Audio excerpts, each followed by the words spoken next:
Kung naghahanap ka ng gaming phone na under 20,000 pesos, kadalasan mid-range performance lang ang makukuha mo. Kaya naman ng casual gaming pero nahihirapan na kapag max graphics o heavy na yung laro. Pero ngayon may bagong phone ang Poco X8 Pro na may early bird price na 17,999 pesos pero may halos flagship level na gaming performance. Sa specs pa lang parang sobrang sulit na agad para sa presyo. Pero ang tanong, eto na ba ang best gaming phone under 20k o may compromise na kailangan mong malaman?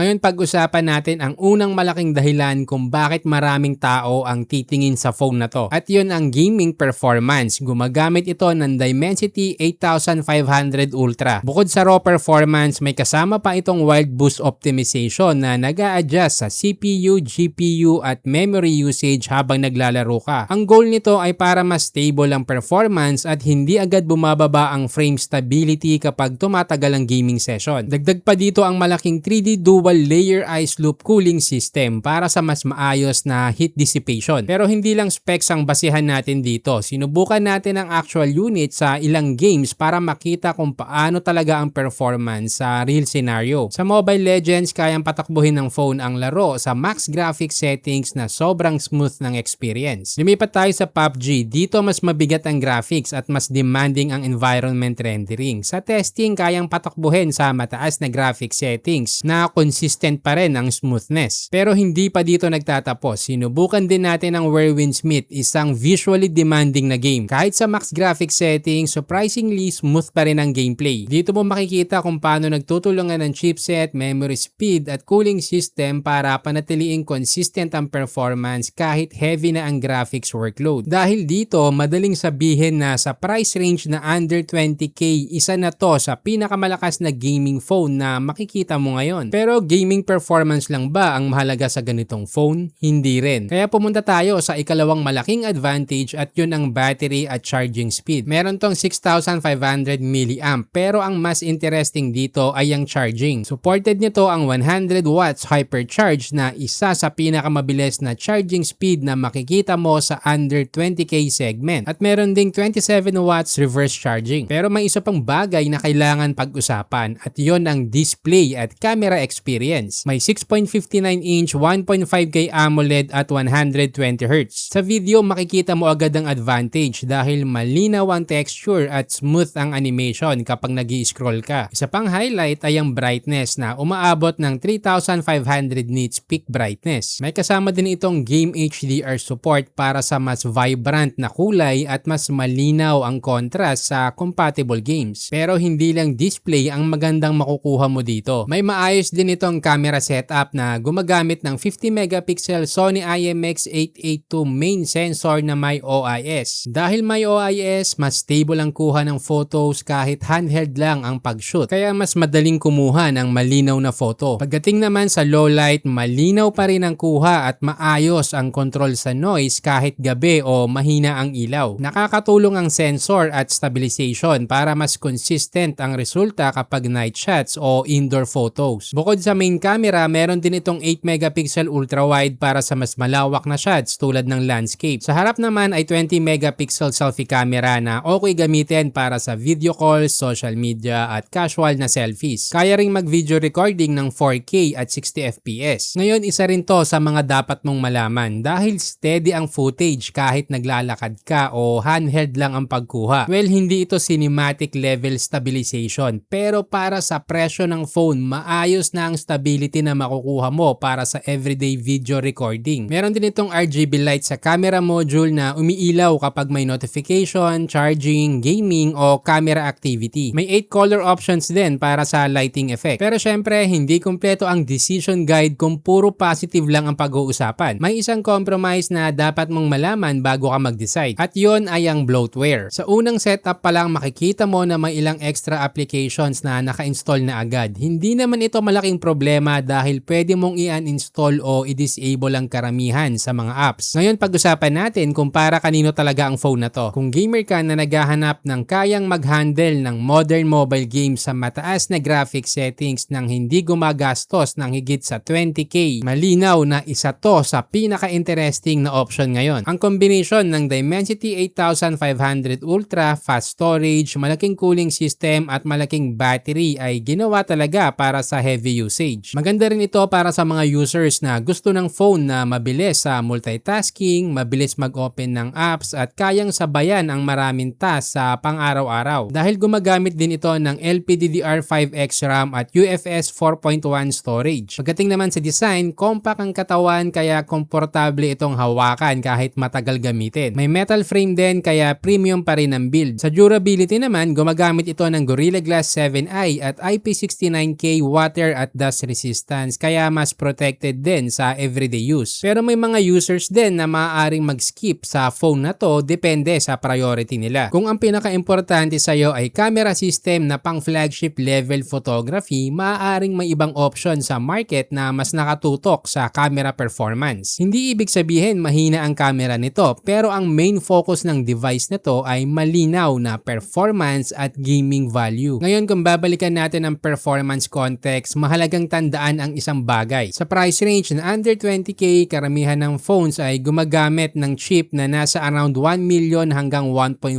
million Antutu score. Kaya kapag may device tulad ng Poco X8 Pro na umaabot sa 2 million Antutu, nagbabago ang expectation sa segment na to. Ibig sabihin mas mataas ang ceiling ng performance na makukuha mo sa presyong to. Ang early bird price ay 17,999 pesos para sa 8GB RAM at 256GB variant. Meron ding 8GB RAM at 512GB sa 18,999 pesos. At 12GB RAM at 512GB storage sa 19,999 pesos. Ibig sabihin kahit ang highest storage option ay nasa under 20k pa rin during launch promo. Sa market ngayon, kapag gaming phone ang hinahanap mo sa ganitong presyo, kadalasan nasa mid-range chipset lang ang makukuha mo. Kaya pag nakita mo ang specs ng device na to, parang ibang level agad ang positioning niya. Ngayon, ang pinakamahalagang tanong, sa presyong 17,999 pesos, sulit ba para sa iyo ang phone na to bilang gaming device? O may ibang option kang pipiliin? Kung gusto mo ring makita ang latest price at promos, ilalagay ko ang link sa description para madali mong ma-check. Kung nakatulong ang video na to sa decision mo, huwag kalimutang i-like at i-share para mas marami pang tao ang matulungan sa pagpili ng tamang phone. At kung gusto mo naman ng mas maraming decision guide videos tungkol sa smartphone, tablets at gaming devices, mag-subscribe ka na rin sa channel para hindi mo ma-miss ang susunod nating uploads.